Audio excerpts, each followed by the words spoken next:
Айдар, смотрите, дело в том, что когда вы говорите, что президент понимает, что такое война, я вас разочарую. Президент не понимает, что такое война. До сих пор вы думаете? От слова совсем. Проверочное слово совсем. Приехать 2-3 раза ну, даже не на передовую, приехать 2-3 раза, на 4 раза туда, поговорить с солдатами. Это вот ноль на выходе. Это то же самое, что я возьму учебник по хирургии, постою рядом с хирургическим столом. Это не значит, что буду понимать, что там делать. Ну, делать операцию. Все, на этом все и закончилось. Да, идет война, но специфику войны, какая она, извините, на вкус, на запах, потрогать ее руками, это невозможно решить за 3 дня. Наверное, он не должен там долго находиться, он все-таки президент страны, да, хорошо, что он приезжал, но есть же генштаб, есть же генерал.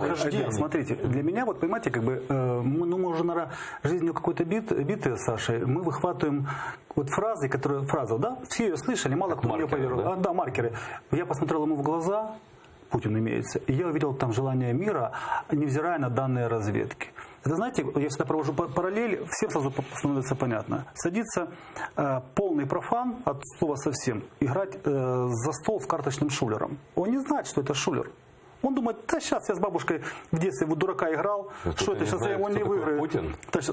Нет, здесь наоборот, он кажется, что он считает его себе ровнее, понимаете? И он называется, и Шулер дает ему выиграть, обратите внимание, отпустил этих самых... Да, отпустил. первые партии Шулер всегда проигрывает. А потом ты думаешь, господи, так у меня, я уже все не выиграл. Думаю, уже получается, очки возьмешь за $5, ладно, на, и через час ты остаешься в лучшем случае...